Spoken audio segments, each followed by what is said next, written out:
अस्सलाम वालेकुम, नमस्कार, सत श्री अकाल एंड गुड इवनिंग। मैं हूँ आरज़ू काज़मी और हमारे साथ हैं जी डॉक्टर कमर चीमा साहब जो न जाने क्या खा रहे हैं। बहुत शुक्रिया सर, क्या जा पाए, थैंक यू सो मच। खा क्या रहे हैं वैसे ये तो बता दें। मैडम ये बताया नहीं जा सकता। Thank you very much. अच्छा ठीक है, कोई ऐसी चीज़ कर रहे जो बता भी नहीं रहे।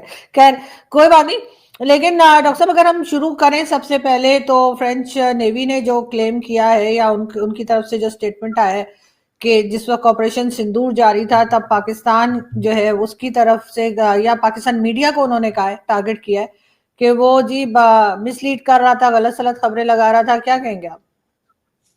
मैडम बात ये है कि जब ये तभी अमेरिकी कांग्रेस ने भी इस पे स्टेटमेंट जारी की।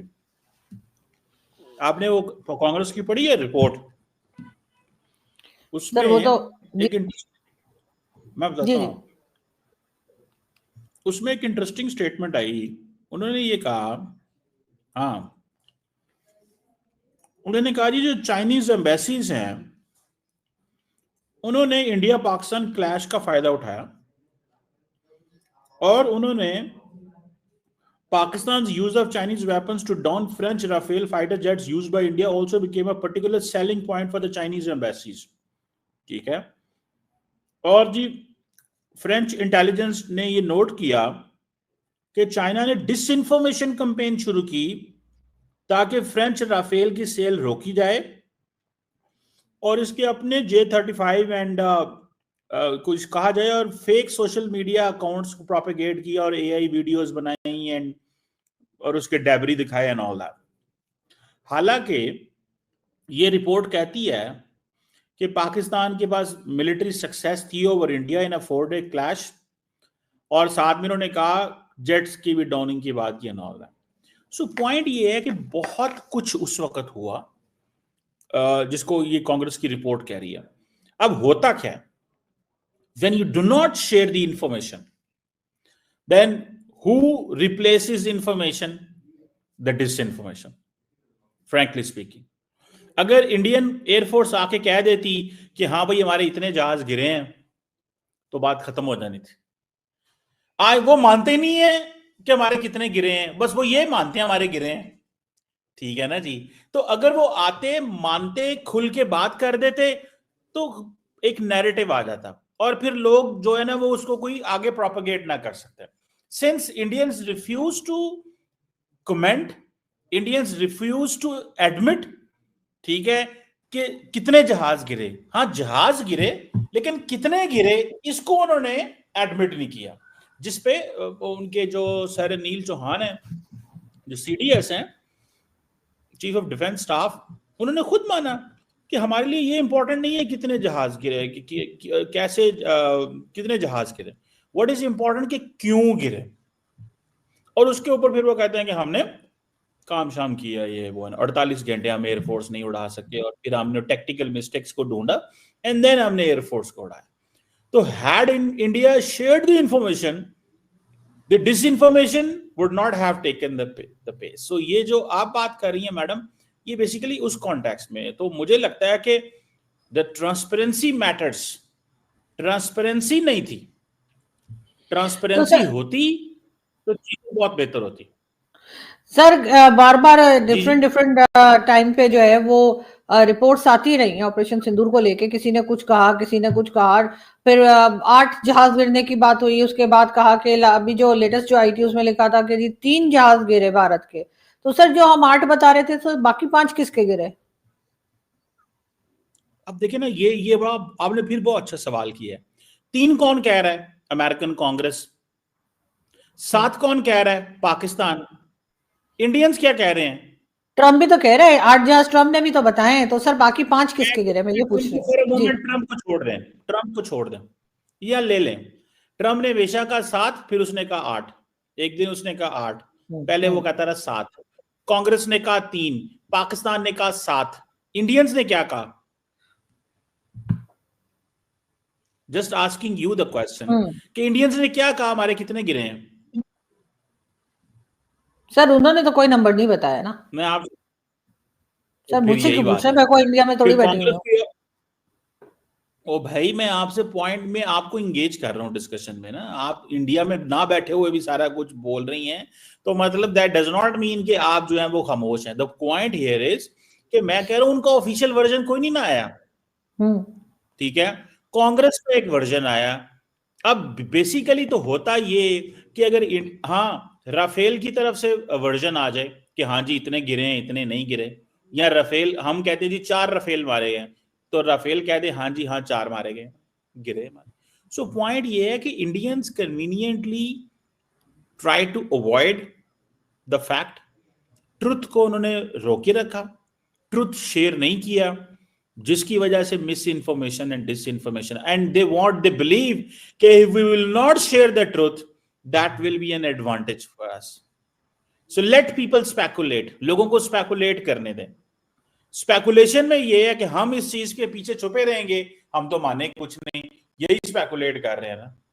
तो कांग्रेस 3, ट्रंप 7, पाकिस्तान 7, मतलब दैट्स हाउ इट इज। मुझे तो कम से कम इस तरह लगता है। मैं समझता हूं कि ये इंडियन एयरफोर्स को आज नहीं तो कल, परसों, चौथ, 10 साल बाद, साल बाद, 2 साल बाद, ये obviously they should share it. उनको शेयर करना चाहिए madam. And if they don't share and if they keep it this way, so definitely people will keep speculating. लेकिन सर अगर फिर भी हम 3 जहाज मान लें, ठीक है भारत ने कुछ नहीं कहा, लेकिन ये कि ठीक है उनको बताना चाहिए, मैं भी मानती हूँ कि उनको हर चीज को क्लियर रखना चाहिए। अगर हम ये मान लें कि 3 जहाज गिरे और जाहिर है उस रिपोर्ट में जैसे है, तो सर मेरा सवाल फिर वही है कि आपके ख्याल से अगर 3 जहाज भारत के गिरे, तो बाकी 7 या सॉरी बाकी 5 या 4 जो भी मान लीजिए, 7 गिरे 8 गिरे टोटल, तो वो जहाज किसके गिरे? क्या ये अच्छा, अमेरिकन गवर्नमेंट बता ये, रही है? क्या ये ट्रम्प बताने को ये, तैयार है, या ट्रम्प भी गोल गोल जलेबियां बना रही है? इस वक्त अमेरिकन गवर्नमेंट या कह लीजिए कांग्रेस, वो भी गोल गोल जलेबियां बना रही है। अब no, it all depends on you. आप किसका सच मानना चाहते हैं? आप कांग्रेस का सच मानना चाहती हैं, पाकिस्तान का सच मानना चाहती हैं, ट्रंप का सच मानना चाहती हैं, या इंडिया का सच मानना चाहती हैं? The fact is simple, simple सी बात है ना। आप देखें, no, it's on you. For example, मई में जंग हुई, ये नवंबर आ गया, जून, जुलाई, अगस्त, सितंबर, अक्टूबर, नवंबर, यानी कि 6 महीने बाद, 6 महीने तक 7-7-7 होता रहा। छठे महीने कांग्रेस की रिपोर्ट आई 3, आपने कहा जी बाकी 4 किधर है? This is what you are saying ना। ठीक किसके है, हैं, मैं ये पूछ रही हूँ, कहाँ नहीं यही है। बात, मैं यही तो बात कह रहा हूं ना। तो इंडिया क्लेम करे ना कि जी हमने गिराए हैं, वो खैर 6 महीने बाद उन्होंने भी क्लेम किया कि हमने भी गिराए हैं। आपको याद है इंडियन एयर चीफ ने 6 महीने बाद कहा था कि हमने भी गिराए हैं, तो लोगों ने उस बात को सीरियस नहीं लिया। उन्होंने कहा सर जी जब जंग हो रही थी तब बताते कितने गिरे, क्या हुआ, कहां पे क्या हुआ। ठीक है, जंग के 6 महीने बाद आप बता रहे हैं कि ये हुआ। तो मुझे ऐसा लगता है डॉक्टर साहब, ये जो सच्चाई है, अगर इंडिया सच्चाई शेयर कर देता तो साथ वाली, तो मसले ही खत्म हो जाता। लेकिन मुझे ऐसे लगता है कि जो कांग्रेस है, इसने कोट किया है, अगर आप उसकी वो साइटेशन पे जाएं तो उन्होंने मीडिया को कोट किया, वेस्टर्न मीडिया को। उन्होंने वेस्टर्न मीडिया को कोट किया। ये मेरे पास जो स्टोरी है इस पे वो नहीं है। हाँ, उन्होंने वेस्टर्न मीडिया को कोट किया, जिसमें CNN वगैरह ने कहा था at least 3 jets are down, initially कुछ रिपोर्टिंग जो हुई थी। तो उन्होंने उस पर रिलाय किया, उन्होंने पाकिस्तान पे रिलाय नहीं किया, ना उन्होंने ट्रंप पे रिलाय किया, ना उन्होंने किसी। तो the people who were making report, जो रिपोर्ट बना रहे थे, उन्होंने उस वक्त की जो मीडिया की जो रिपोर्ट्स आ रही थी जिसपे वो कंफर्म थे, and then it was stop. For example, जो पहला कमेंट आया था राफेल के ऊपर, वो CNN ने राफेल से, जो डिसॉल्ट इनकी एविएशन से, कमेंट लिया। उन्होंने कहा कि एटलीस्ट 1 राफेल वर शॉट डाउन। ये पहली 24, 26, 36 घंटे की बात है मैं कर रहा हूं, कि जहां पे CNN ने कोट लिया, जिस पर मेरा ख्याल है कि the Indians might have contacted with the French कि do not share the information और डोंट आस्क पीपल के कुछ ऐसी बात करें, बिकॉज हम एक हालत जंग में है। तो यो पीपल आर शेयरिंग, और समवन हैज कम्युनिकेटेड, और someone has been coated from with in your organisation. तो इस पे जरा थोड़ा सा पाबंदी लगवाएं, बिकॉज राफेल वालों को तो पता, फ्रेंच को तो पता उनके जेट है, ठीक है। तो मैं समझता हूं इस पे उन्होंने भी मीडिया सोर्सेस की वजह से 3 कहा है, क्योंकि मुझे याद है कि मीडिया ने इनिशियली जंग के पहले कुछ घंटों में दिया था कि at least 3 jets are down, have been downed, और वो ही उसी को मेरा ख्याल है उन्होंने कोट किया है। मुझे तो कम से कम यही लगता है। बिल्कुल, लेकिन बहरहाल सर कहीं ना कहीं कुछ गड़बड़ है, और ये जो रिपोर्ट्स आ रही हैं उसकी वजह से और भी ज्यादा लोग ये सोचने पे मजबूर हैं कि आखिर हुआ क्या था, क्योंकि जाहिर है कि सही बात पता नहीं लग रही। वैसे ये कोई पहली बार नहीं है, जब भी जंग होती है 2 कंट्रीज के बीच में, खासतौर पर हिंदुस्तान पाकिस्तान की, तो सालों साल लोगों को सही बात पता नहीं लगती है, और बहुत साल के बाद कोई रिपोर्ट जब उस वक्त आती है तभी लोगों को सही अंदाजा होता है। जो फौरी तौर पे जो रिपोर्ट्स आती हैं वो अक्सर या तो लोग शक करते हैं या फिर वो ठीक नहीं होती हैं। लेकिन सर अगर हम बात करें आईएमएफ की, आईएमएफ ने पाकिस्तान को एक बार फिर वार्न किया है कि आपने अपने करप्शन पे कंट्रोल ना किया, और तो फिर वो जो 1.2 बिलियन डॉलर मिलने, वो सर थोड़ा मुश्किल में पड़ जाएंगे। क्या लग रहा है कि ऐसा हो सकेगा? दूसरा, आईएमएफ ने ये भी कहा है कि जी ये जितने बड़े बड़े लोग आपके यहाँ बैठे हुए हैं ना, चाहे वो कहीं से भी बिलोंग करते हो, चाहे मिलिट्री के हों चाहे सिविलियन हो, सबके जो एसेट्स हैं सर वो डिक्लेयर किए जाएं, पब्लिक किए जाएं। होगा ये? देखिए, पहली बात तो ये है कि मेरा ख्याल है कि ये जो ताकतवर लोग जहां भी हों, सबके एसेट्स आने चाहिए, डिक्लेयर होने चाहिए, पब्लिक को ट्रांसपेरेंसी होनी चाहिए। It's not a big deal. Politicians के अगर होते हैं तो ब्यूरोक्रेसी के भी होने चाहिए, और ये बिल्कुल होने चाहिए। मैं agree with IMF on this, ताकि लोगों को पता हो हु इज हैविंग व्हाट। मेरा ख्याल है पिछले दिनों कोई ड्राइव चली भी थी कि कुछ ऐसा हुआ था कि पब्लिक सर्वेंट्स भी अपने जो है वो डील कर रहे हैं। जैसे फॉर एग्जांपल उस वक्त आई थिंक जनरल बाजवा का किया गया था, पब्लिक में कुछ उन्होंने अपने डिक्लेयर किए थे एसेट्स, या उन्होंने डिक्लेयर नहीं किए थे, उन्होंने जो एफबीआर में किया हुआ था उसको किसी ने वहां से इंफॉर्मेशन हासिल कर ली थी, ठीक है। तो बट द पॉइंट इज कि ये पब्लिक में आने चाहिए, इसमें कोई शक नहीं है। लेकिन वो प्रॉब्लम ये है ना कि पाकिस्तान के अंदर क्योंकि ये करप्शन और ये सारी चीजें इतना ज्यादा ये डिस्कोर्स है कि वो सारी की सारी डिस्कशन फिर कहीं और चली जाती है। लोग कहते हैं जी अच्छा इसके पास ये अच्छा ये वो, लोग और उसको चल पड़ते हैं।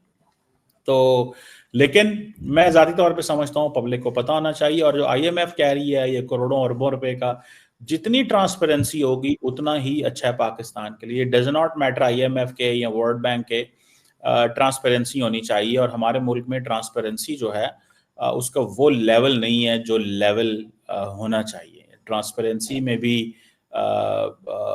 चीज़ें वो ऐसे नहीं है, लेकिन शायद इसी तरह पूरी दुनिया के अंदर the governments don't like to keep transparency, और ट्रांसपेरेंट रहना पसंद नहीं करते। उनको पता होता है कि अगर हम ट्रांसपेरेंसी की तरफ जाएंगे तो शायद हमें बहुत कुछ जो हम हासिल करना चाह रहे हैं या करना चाह रहे हैं ये कर रहे हैं, तो उससे नुकसान भी हो सकता है। सो आई थिंक दैट्स समथिंग जो एक लेकिन सर पाकिस्तान बार बार ये भी खबरें आती थी, पाकिस्तान ऐसा इसलिए नहीं कर पा रहा क्योंकि मिलिट्री के लोग जो हैं वो तैयार नहीं है। अब जैसे फौजी फाउंडेशन है और कई इस तरह के जो इदारे हैं, उनके जो खाते हैं या उनकी जो डिटेल्स हैं उसको वो पब्लिक नहीं करना चाह रहे। उनकी वजह से बार बार पाकिस्तान रुक जाता है या पाकिस्तान की गवर्नमेंट नहीं कर पाती, ये भी प्रॉब्लम आ रही है। नहीं, देखिए 2 चीजें हैं इसमें। जो भी इंस्टीट्यूशन होता है वो अपने टैक्स तो जमा कर रहा है, तो गवर्नमेंट ऑफ पाकिस्तान के पास सबका डाटा है। ये नहीं है कि गवर्नमेंट ऑफ पाकिस्तान के पास डाटा नहीं है, पहली बात। दूसरी बात है मिलिट्री की हो या किसी की भी हो, all are public limited companies, तो सारे का सारा जो डाटा है आपका वो आपके एससीसीपी में और आपकी स्टॉक एक्सचेंज में पड़ा हुआ है।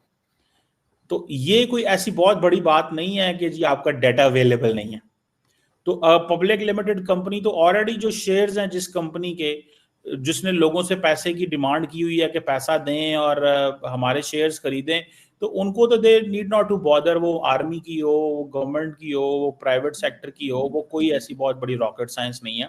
सो फौज की जो अदारे हैं उनकी जो प्राइवेट सेक्टर में जो फॉर एग्जांपल फौजी फाउंडेशन है या ये सीमेंट या अस्करी बैंक, तो वो सारी पब्लिक लिमिटेड कंपनीज हैं and all of those are in public. उनके शेयर्स भी आप भी खरीद सकते हैं, कोई भी मार्केट में जाके वो उनके जाके शेयर्स खरीद सकता है। तो उसमें तो कोई चीज नहीं है, टैक्स भी वो दे रहे हैं। और दूसरी बात इसमें ये है कि अब किस तरह का वो डाटा करना है ये तो गवर्नमेंट ने फैसला करना है ना। अगर एक गवर्नमेंट के पास एक कंपनी ने बता दिया है कि भाई ये मेरी वेल्थ है, ये मेरे प्रॉफिट है, ये मैंने टैक्स जमा कराया हुआ है, no it all depends on the government. वो उसको पब्लिक करना चाहते हैं, नहीं करना चाहते। एफबीआर के पास तो डाटा है हर बंदे का, हर ऑर्गेनाइजेशन का, हर कंपनी का। वो अपने जो डोमेस्टिकली तो वो they are sharing information with the state institutions. लेकिन खैर सर, मुझे नहीं लगता कि मिलिट्री जो है उस बात के लिए तैयार है। जहां तक मैंने सुना था या पढ़ा था, तो जब तक मिलिट्री की वजह से ही आईएमएफ की ये शर्त जो है वो पूरी नहीं की जा सक रही थी। लेकिन सर अगर हम बात करें भारत की, तो अभी जो रिसेंटली बिहार इलेक्शंस हुए उसके बाद कैसे देखते हैं आप प्राइम मिनिस्टर मोदी की इस वक्त की गवर्नमेंट को? कि वो तो एक बार फिर जाहिर है कि इलेक्शंस भी जीत गए हैं, और बाकी कई कंट्रीज के साथ, जिसमें के ऑस्ट्रेलिया भी है और कई दूसरी कंट्रीज के साथ दोबारा से कनाडा वगैरह के साथ मिलकर काम करने की तरफ भी जा रहे हैं। बल्कि आपने भी एक वीडियो उसके ऊपर बनाई है, if I am not wrong. तो चाहे वो आर्टिफिशियल इंटेलिजेंस हो और दूसरी चीजों को लेकर, आपको क्या लग रहा है कि वो जो हमने अपनी तरफ से सोचा था कि भारत के साथ तो कोई खड़ा ही नहीं है, सब हमारे ही साथ खड़े हुए, तो सर इस वक्त भारत की क्या पोजीशन है? देखिए, भारत नरेंद्र मोदी साहब के जो पांव हैं वो दोबारा लग गए हैं। पांव दोबारा लगने से मुराद ये है कि वो जो उन्होंने एक गवर्नमेंट बनाई थी, कोलिशन गवर्नमेंट, जो नेशनल कोलिशन गवर्नमेंट जो थी, वो उस वक्त तो ये लगा कि शायद वो उनकी पॉपुलैरिटी कम हो रही है, लेकिन ऐसे नहीं है। उनकी पॉपुलैरिटी जो है वो दोबारा बढ़ी है और वो सिंगल हैंडेडली गवर्नमेंट बना गए, उनको जरूरत ही नहीं है किसी की। सो मेरा ख्याल है कि मोदी साहब की जो आइडेंटिटी पॉलिटिक्स है, रिलीजियस पॉलिटिक्स है, डेवलपमेंट, वो कहते हैं जी मैंने डेवलपमेंट को वोट लिया है, साथ में खवातीन के अकाउंटों में पैसे भी डाल दिए हैं ताकि खवातीन के भी वोट शोट खींच सकें। मल्टीपल फॉर्मूलाज उन्होंने अडॉप्ट किए हैं and they are very much relevant. On the contrary, Rahul Gandhi साहब जो है, he has failed to impress the Indian youth, और उनको वो नहीं इम्प्रेस कर सके। मोदी साहब इम्प्रेस कर सके हैं और उनका इनकम्बेंसी फैक्टर जो है वो भी फर्क नहीं डाल रहा। दूसरी बात ये भी है कि जो मोदी साहब हैं वो उनके बारे में कहा गया वोट चोरी का नैरेटिव, वो भी राहुल गांधी उसको अवाम के आगे उस तरह नहीं इस्तेमाल कर सके, the way it could have damaged Narendra Modi's electoral strength in Bihar. So that makes the case that the situation is where Narendra Modi's electoral position is safe and secure, and जो बाकी अगले elections हो रहे हैं आइंदा आने वाले दिनों में जो डिफरेंट स्टेट्स में, उसमें साउथ में तो शायद मोदी साहब उस तरह ना कर सकें, लेकिन बाकी जो वेस्ट बंगाल और आंध्र प्रदेश और इधर उधर हैं, मेरा ख्याल है वो अपना मार्का मार जाएंगे। सो उनको आता है कि मज़हब, आइडेंटिटी, पैसे खवातीन के अकाउंटों में डाल दो, डेवलपमेंट करा दो, वोट इलेक्शनों से पहले ही कोई पैसा फ्लो करा दो उस स्टेट के अंदर, तो वो बहुत सारी चीज़ें जो है वो कर जाते हैं। फिर अपनी पावर और उसका भी पूरा फायदा उठाते हैं वो जिस तरह पावर के अंदर हैं। तो that's so interesting, he is back in the game. Sir ये तो सर अच्छी बात है कि अगर वो डेवलपमेंट करवा देते हैं, लोगों के अकाउंट में अगर पैसे डलवा देते हैं, तो वो भी अच्छी बात है। अपनी पब्लिक को ही दे रहे हैं ना, पब्लिक की मदद ही कर रहे हैं, तो हमारी गवर्नमेंट भी कर ले, पब्लिक के लेडीज के अकाउंट में पैसे डलवा दे, मैं अकाउंट नंबर दूं क्या? और इसी तरीके से सर डेवलपमेंट करवा देंगे, इनको अगर वोट चाहिए। आपके समझती हैं मोदी साहब के पास अभी तक आपका अकाउंट नहीं है, पहले ही आ रहे हैं पैसे? मैं मोदी जी की बात नहीं कर रही, मैं पाकिस्तान गवर्नमेंट की बात कर रही हूँ। लेकिन सर मुझे ये बताइए ना कि आप लोग बड़ा कहते हैं जी वो हिंदुत्व का नाम लेते रहते हैं, रिलीजन को इस्तेमाल करते हैं, तो सर वो तो पाकिस्तान में नहीं करते आपके ख्याल से? हमारे फील्ड मार्शल साहब भी हर वक्त बताते रहते हैं जी हाँ, हमने 2 नेशन थ्योरी इसलिए थी और हम हिंदुओं के साथ नहीं रह सकते थे, और हमारी फौज जो है वो इस्लामिक फौज है, वो मुसलमानों की फौज है। सर बार बार वो इस्लाम का चूरन, ये कह लीजिए रिलीजन का चूरन तो हम भी बेचते हैं, तो दूसरे पे क्या एतराज? देखिए, पहली बात तो ये है कि जो फील्ड मार्शल का आपने नाम लिया वो तो इलेक्शन नहीं लड़ते, या उनकी तो कोई पार्टी नहीं यही है। तो प्रॉब्लम है सर, इलेक्शन नहीं लड़ते लेकिन हर वक्त टांग फंसा के रखते हैं सिविलियन आप गवर्नमेंट कह में। रही हैं कि पाकिस्तान का जो फील्ड मार्शल है वो टांग फंसा के रखता है किसमें? इलेक्शन में? सिविलियन गवर्नमेंट में। नहीं, आपने अभी कहा है कि पाकिस्तान का फील्ड मार्शल टांग फंसा के रखता है, किधर इलेक्शनों में टांग फंसा के रखता है। सर मैंने कहा गवर्नमेंट में, सिविलियन गवर्नमेंट के कामों में। तो वो जब आप सिविलियन गवर्नमेंट उन्हें कहेगी कि भाई हमारी हेल्प करो, तो क्यों नहीं करेंगे वो? क्या एक हेल्प बार करें सर? उनका क्या काम है? उनका क्या काम है? उनका काम है ये सिक्योरिटी तो देना, आप बाकी चीजों में हेल्प करना उनका काम नहीं है। वो बोलते क्यों नहीं कि भैया ये मेरा काम नहीं है, एक तनख्वाह में मुझसे कितने काम लोगे? तो सर उनका काम सिर्फ सिक्योरिटी देखना है। वो बोले ना गवर्नमेंट को कि मैं नहीं कर रहा। तो आप कह रही हैं कि फील्ड मार्शल और का काम है सिक्योरिटी करना। अगर हाँ वजीर आजम पाकिस्तान उन्हें कहे कि भाई हमें हेल्प करें किसी चीज में, तो उनको नो कर देनी चाहिए। हाँ, कोई चलो, तुम्हारा काम है तुम करो, तुम किस बात वजीर के प्राइम आजम मिनिस्टर हो भाई? वजीर आजम ने और फील्ड मार्शल ने और फौज ने ये फैसला किया है कि जहां जहां हम एक दूसरे की हेल्प कर सकते होंगे टू बेनिफिट द स्टेट, हम हेल्प करेंगे। तो आप जो है वो इससे अपना तो कंक्लूजन सर ड्रॉ ये भी कर। बता दें सर कि स्टेट को क्या बेनिफिट हो रहा है, ये भी बता दें इनकी मदद से। तो आप बताएं क्या नुकसान हुआ है। नहीं, आप बताएं फायदा क्या हुआ है। मैं कहता हूँ आप बताएं नुकसान क्या हुआ है। सर नुकसान ही नुकसान हुआ है ना। जो काम मसला इनका है सिक्योरिटी का, इनको वो देखना चाहिए। उधर से अफगानिस्तान की तरफ से प्रॉब्लम आई हुई है, इधर से भारत भी बार बार कह रहा है कि हम अटैक कर देंगे। और ये सारे काम अगर ये खुद करेंगे कि फॉरेन पॉलिसी भी देखेंगे, ये इकोनॉमी भी देखेंगे, ये प्राइम मिनिस्टर के साथ हर जगह पे जाएंगे जहां भी वो जा रहे हैं, साथ ये भी जा रहे हैं, तो सर जाहिर है कि फिर गवर्नमेंट बैलेंस नहीं रहती है ना चीजें। जिसका जो काम है वो करे। तो वो कर तो रहे हैं, क्या कर रहे हैं? और नहीं, आप क्यों माइंड कर रहे हैं? मैं एक बात कर रही हूँ कि नहीं, मैं कह रिलीजन तो ये भी रहा लेकर आते हैं बीच में, तो हमें क्या बार बार भारत का हम बताते रहते हैं कि जी वो हिंदुत्व का। अच्छा, किसी को पता भी नहीं कि हिंदुत्व है क्या, लेकिन खैर बोलते रहते हैं हमारे यहाँ कि हिंदुत्व का नाम लेते रहते हैं, तो रिलीजन को यूज करते हैं पीएम मोदी का। तो सर यहाँ पर भी तो रिलीजन ही के नाम पर हमने पूरा मुल्क बना डाला। अब वो अपने यहाँ जो एक या दो ही हिंदू कंट्रीज है, वो अपने यहाँ हिंदू होने का नाम भी ना लें। ऐसा क्यों हम चाहते हैं? ये तो अब इंडियन से ही पूछें आप वो क्या चाहते हैं। हमने तो, हमारे यहाँ तो क्लैरिटी है हम क्या चाहते हैं। मैंने यही तो कहा, हम क्या चाहते हैं। हम क्यों बार बार एतराज करते हैं कि जैसे आप भी कह रहे हैं कि रिलीजन भी बेच डाला उन्होंने, पैसे भी डाल दिए, ये भी कर दिया, वो भी कर दिया, तो जैसे हमारे यहाँ क्या सब कुछ परफेक्ट चल रहा है? नहीं, वहां पे तो उन्होंने देखें सिंपल, हर पार्टी रिलीजन नहीं बेचती। मिसाल के तौर पे पीपल्स पार्टी तो मजहब का नाम नहीं लेती, सहारा नहीं लेती। हम्म। देयर डिफरेंट पार्टीज जो सहारा लेती हैं। नवाज शरीफ भी सहारा नहीं लेते, ठीक है। नून लीग भी नहीं लेती अगर सही माना। इमरान खान सहारा लेता है मजहब का, ठीक है, जो फैक्ट है। और मजहबी जमातें सहारा लेती हैं, एमक्यूएम भी सहारा नहीं लेती, ठीक है। सो जो मेन स्ट्रीम पाकिस्तान की बड़ी जमातें हैं वो मजहबी पॉलिटिक्स नहीं करते, ठीक है। और जो मजहबी जमातें करती हैं वो पावर से बाहर हैं। इंडिया के अंदर मोदी साहब मजहबी सियासत करते हैं, वो पावर के अंदर। तो जो लोग मजहबी सियासत करते हैं वो पावर में रहते तो हैं, सर साथ में फौज क्यों कहती है जिहाद फी सबिलिल्लाह? ओ भाई, फौज का तो काम है ना, फौज ने तो लड़ना है। वो कहते और हैं कि हमारा, जिहाद। ओ भाई फौज का तो ये मोटो है ना। हर फौज जो फोर्स होती है इस्लामिक मुल्क के अंदर, जहां पे पाकिस्तान के अंदर पाकिस्तान इस्लाम के नाम पे बना, फौज ये कहती है कि हमारा काम है जहाद फी सबिलिल्लाह। हम अल्लाह के लिए जहाद करते हैं। हम क्योंकि मजहब, हम अल्लाह, ये रियासत है पाकिस्तान जो है ये मजहब के नाम पे बनी है, तो हम जहाद फी सबिलिल्लाह करते हैं। तो ये तो मोटो अल्लाह है। अल्लाह ने लड़ने को कहा? तो अल्लाह ने अल्लाह कहा ने ये लड़ो? कहा है, अपने घोड़े तैयार रखो। अल्लाह ने ये कहा है कुरान के अंदर, अपने घोड़े तैयार रखो। मॉडर्न दौर का घोड़ा न्यूक्लियर वेपन है, JF-17 थंडर है, J-10C है, जिससे आपने 7 जहाज गिराए भारत के। तो मॉडर्न के जो अल्लाह ने, सर आठ आठ, एक भूल गए आप सर, आठ आठ आठ हो गए थे। चलें आप जो मर्जी कहते रहे, पाकिस्तान ने 7 कहा हुआ है, क्योंकि आप उड़ाती हैं मजाक पाकिस्तान नहीं की नहीं जो कामयाबी है उसका। आप उड़ाएं मजाक, हमने आपको कब सर, वो मजाक नहीं सर, मैं डोनाल्ड ट्रम्प की बात को मानती हूँ सर। वो मैं हमारा बॉस है, वो हमें डॉलर देता है सर। डोनाल्ड ट्रम्प जो है वो बॉस है सर। डोनाल्ड ट्रम्प की आप बात को इनकार कर रहे हैं? क्या गुनाह कर रहे हैं सर आप?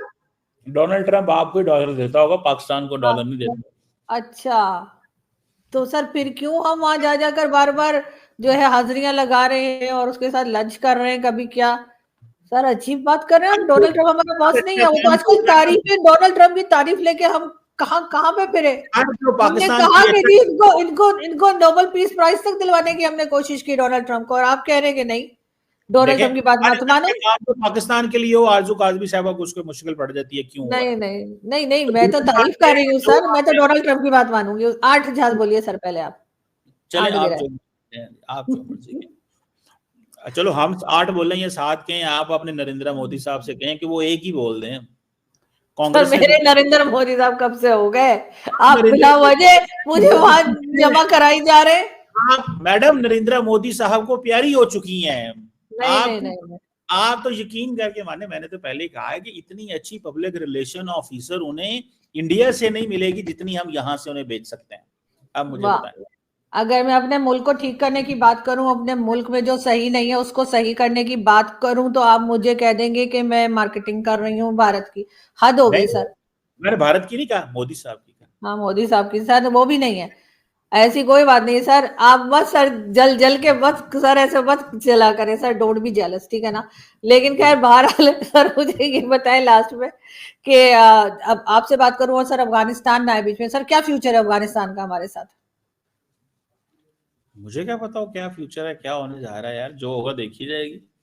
वाह। इसको मुझे क्या सर पता किस है। सर डॉक्टर कमर चीमा कह रहे हैं क्या पता, क्योंकि सर अब वो जो है अपना ट्रेड रूट वगैरह सब कुछ बदल लिया है अफगानिस्तान ने, और अब वो कह रहे हैं कि भाई वो चाबहार पोर्ट और कहाँ कहाँ इंटरेस्टेड हो रहे हैं। तो आपके ख्याल से अब हमारी कभी बात नहीं बनेगी अफगानिस्तान के साथ, पक्की हमारी झगड़ा हो गया? मुझे ये बताएं कि क्या फर्क पड़ता है। देखिए अफगानिस्तान के 6 मुल्कों से सरहद मिलती है, जिसमें 3 सेंट्रल एशियन मुल्क हैं।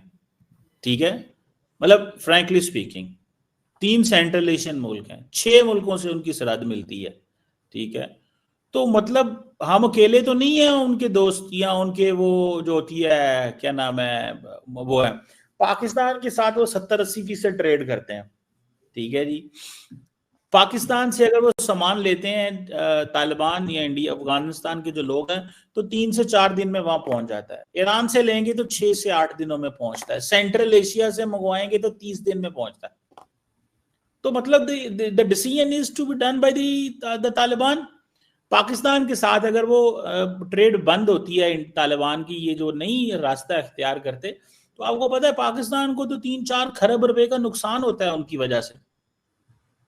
यस, आप शौक होगी, 3-4 खरब रुपए का नुकसान होता है, क्योंकि वो सारे के सारे जो लोग हैं वो पाकिस्तान की सारी सिचुएशन को मिसयूज करते हैं। नहीं नहीं सर, मुझे आपकी किसी बात से अब शौक नहीं होता, आप पता नहीं क्या क्या बोलते रहते हैं, मैं आदी हो गई हूँ। नहीं नहीं, वो उसकी वजह है ना कि आप जो सुनना चाहती है मैं वो बोलता नहीं हूँ। आप जो सुनना चाहती है मैं वो नहीं बोलता। आप चाहती हैं कि मैं भी एज ए असिस्टेंट पीआरओ लग जाऊं आपके साथ, मैं नहीं लगना चाहता। ठीक है, मैंने भाई ये पीआरओ असिस्टेंट पीआरओ और उसके नीचे वाले पीआरओ की ड्यूटी आप ही करें। नहीं नहीं सर, मैं कोई नहीं, मैं बात कर रही हूँ अफगानिस्तान की तरफ, पता नहीं किधर से किधर निकल गए, पता नहीं कितने खरब का मतलब। आज आज भी मेरी शकील चौधरी साहब से बात हो रही थी और वो कह रहे थे कि इतना नुकसान तो पाकिस्तान का प्राइम मिनिस्टर नहीं बताता, जो फिगर कमर चीमा साहब बताते हैं कि पाकिस्तान को हुआ है नुकसान अफगानिस्तान के साथ।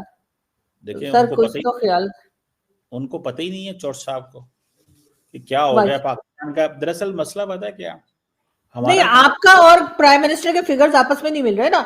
वो कोई 150 बता रहे हैं, आप 600 पता नहीं कितने बता रहे हैं, तो वो ये बात कर रहे थे। दरअसल प्रॉब्लम ये है कि आप 20 सालों से आप दहशतगर्दी की जंग लड़ रहे हैं, तो आपका $150 अरब डॉलर का नुकसान होगा। 350-400 अरब डॉलर की आपकी इकोनॉमी है, जीडीपी है। जस्ट इमेजिन करें, जिस मुल्क की 350-400 अरब डॉलर की जीडीपी हो सालाना, उसका इन 15-20 सालों में $150 अरब डॉलर का नुकसान हुआ। मैं तो कहता हूँ इस पर डाटा इकट्ठा होना चाहिए। पाकिस्तान हैज लॉस्ट, बहुत खरबों रुपए का नुकसान हो चुका है पाकिस्तान का। हमारे पास कौन सा डाटा है, मोटा मोटा डाटा ही हमारे पास और कभी इतने पैसे तो थे भी नहीं हमारे पास जितने हमारे मतलब जाया हो गए। सही बात है। देखिए आप दरअसल आपको इकोनॉमी की समझ होनी चाहिए ना कि हाँ। जब फॉर एग्जांपल 20 सालों में जितनी इन्वेस्टमेंट इंडिया के अंदर आई है पाकिस्तान के अंदर आती ना, तो पता चलता क्या हुआ अगर हालात यहाँ नॉर्मल। लेकिन अगर अगर पाकिस्तान ने गलती ना की होती, जो आज भी पाकिस्तान मानने को तैयार नहीं, आपको क्या जरूरत पड़ी थी अमेरिका की वॉर में घुसने की? आपने उस डॉलर वॉलर पकड़े आपने, मुशर्रफ ने भी, और सबने कहते थे कि इतने डॉलर पकड़े और अमेरिका की जंग में जो है घुस गए जाके, अब बाद में जब जूते पड़े तो रोना शुरू हो गए। देखिए मैं ऐसी बदतमीजी वाले अल्फाज तो नहीं इस्तेमाल करता अपने मुल्क के लिए कि जूते पड़े मुल्क को, और सर क्या मुल्क को जूते नहीं पड़े, मुल्क चलाने वालों को पड़े सर। हर चीज मुल्क में मत ले जाया करें। That's a derogatory remark below अच्छा the belt for anyone, even if you're using for your leadership or for any other leadership. जूते पड़े आपको, मतलब जूते क्या होता है, मतलब that's not a word even should be used in a public space. मेरी assessment है, you are an independent person, you have a right. मैं तो सिंपल सी ये बात कर रहा हूँ, मतलब सर पिटे, आज कौन सा कोई अच्छा सा वर्ड मुझे बता दीजिए इसके लिए। whatever आप मतलब जो फेल हुए, पिटे, फेलियर देखा, नुकसान हुआ, डैमेजेस हुए, मतलब सर कुछ अच्छा सा कोई वर्ड बता दीजिए, वो डाल दीजिए। जो मर्जी के आपको, आप इंडिपेंडेंट ह्यूमन बीइंग हैं, आप देखें जो मर्जी के, मैं तो नहीं आपको रोक सकता। मैं तो कहूंगा कि I will disagree using a word for our leadership और फॉर एनीवन एनी लीडरशिप, कि ये you know such kind using such kind of a derogatory insulting remarks for anyone, हमारा डिसएग्रीमेंट हो सकता है किसी उनकी के वजह से सर हमारे पूरी कंट्री की इंसल्ट हो रही है लोगों की वजह से। इनको हम ये भी नहीं बोले, इनके लिए फिर भी बहुत इज्जत से वर्ड यूज करें। वो कब ये रोका है जी इनकी वजह से हमारी बैंड बज गई, या क्या, नहीं बैंड भी शायद सही वर्ड नहीं है ना आपके लिए, खैर वो मैं सोचूंगी कोई। किस मुल्क की बैंड नहीं बजती, हाँ। किस मुल्क से गलतियां नहीं होती? क्या इंडिया ने अफगान तालिबान, आज फिर अभी उन्होंने बांग्लादेश ने लेटर लिख दिया इंडिया को कि हसीना वाजिद को भेजो, अभी फिर लेटर लिखा as we are talking you and me, और लेटर लिखा है तो इंडिया की बैंड नहीं बज गई बांग्लादेश में, इंडिया की बैंड नहीं बजी मालदीव्स के अंदर, हर मुल्क की हर जगह बैंड बजती है। अमेरिकन ने बैंड नहीं बजा दी इंडिया बैंड की। बजना नहीं होता कि वो अपने अपने यहाँ की किसी को मांग रहे, तो बैंड कैसे बज गई ये बताइए ना। उनके ऊपर केस हुआ था और उनको सजा हुई है, वो एक अलग बात है कि उनकी कोर्ट्स ने सही सजा दी है या नहीं, उस पर मैं नहीं जाऊंगी, क्योंकि हमारे यहाँ तो भुट्टो साहब की फांसी के सालों बाद कहा जा रहा है कि जी गलत हो गया, गलत फैसला था। तो मैं तो इस बात को बिल्कुल सपोर्ट नहीं करूंगी कि शेख हसीना जो है उनको सजा होनी चाहिए इस तरह की। मैं बैंड बजने से ये कह रहा हूँ कि जो 50 साल इंडिया की बांग्लादेश पॉलिसी थी, क्या वो बैकफायर नहीं कर गई? जिस तरह पाकिस्तान की 50 साल अफगानिस्तान पॉलिसी बैकफायर कर गई है, इंडिया की भी तो बांग्लादेश में कर गई, तो मुल्कों की तो फिर ये बैंड बज जाती होती है। When you are doing decisions and those decisions are not rational, तो फिर नुकसान, लेकिन हाँ नुकसान होता है, लेकिन सर उस तरह का नुकसान नहीं हो रहा भारत का जैसा हमारा नुकसान हो रहा है। हमारे यहाँ लोग मर रहे हैं, हमारे यहाँ टैक्स हो रहे हैं, हमारे यहाँ अफगान गवर्नमेंट क्या कुछ बोल रही है। भारत में तो कोई बांग्लादेश से जाकर वहां पे फट नहीं रहा ना कोई धमकी दे रहा है, ना कोई और तरह का क्लेम किया जा रहा है। सर सिचुएशन अलग है, दोनों की टोटली सिचुएशन अलग है। ठीक है दोनों के टर्म्स खराब हुए, हमारे अफगानिस्तान से हो गए, उनके बांग्लादेश से हो गए, लेकिन सर दोनों जगह पे बिल्कुल सिचुएशन और तरह की है। हम ज्यादा मुश्किल में फंसे हुए। उनके यहाँ तो नहीं टीटीपी वाले या वहां पे बंगाल से लोग जाकर और वहां पर कुछ कह रहे धमका रहे हैं या मार रहे हैं लोगों को, ये चीज तो भारत में नहीं है। हमारे यहाँ तो हमारे लोग मारे जा रहे हैं और आगे भी वो कह रहे हैं हम यही करेंगे। तो सिचुएशन अलग है ना जी। देखें पाकिस्तान इसमें अफगानिस्तान था, तालिबान बने, ग्रेट पावर्स ने वहां पे कंपटीशन किया, सोवियत्स आ गए, अमेरिकन आ गए, आपका 2600 किलोमीटर का बारह है। इंडिया को ये चैलेंज तो नहीं आया ना, तो हमारे लिए तो चैलेंज है ना, हमने इस चैलेंज से डील करना है। तो आ जाती हैं कौमों के साथ, हमें जो है वो हमारे लोग, फिर सारी बात है हर बंदे की अपनी एक पसंद ना पसंद है, उसका एनालिसिस है, एवरीवन हैज ए राइट। लेकिन the point is very clear कि पाकिस्तान की पॉलिसी बैकफायर कर गई अफगानिस्तान में, बुरी तरह हो जाता है, कोई फर्क नहीं पड़ता, चीजें, जिंदगी इसी का नाम है। ईरान की पॉलिसी मिडिल ईस्ट की बैकफायर कर गई after so many decades, Pakistan की अफगानिस्तान में बैकफायर कर गई, इंडियंस की बांग्लादेश में कर गई। तो that's how the Nations move on. हमें भी मूव ऑन करना चाहिए, अपने प्लान फ्यूचर में करने चाहिए और चीजें बेहतर करने की कोशिश करनी चाहिए, मेरा ख्याल। बिल्कुल। और सर अपनी जो हमसे जो गलतियां हुई हैं हम उसको, चाहे जैसे मैंने कहा कैमरा के सामने ना माने, अपने दिल में तो माने और उसको सही करें, तभी जो है वो सिचुएशन या हालात सही होंगे। अगर हम उसी जगह अड़े रहे कि नहीं हम ही हर जगह सही है दूसरा ही गलत है, तो फिर तो सिचुएशन और खराबी की तरफ जाएगी, ठीक होती दिखाई नहीं देगी। Thank you so much Cheema साहब, आपने ज्वाइन किया, बहुत अच्छा लगा आपसे बात करके। बड़ी मेहरबानी, बड़ी मेहरबानी। Thank you.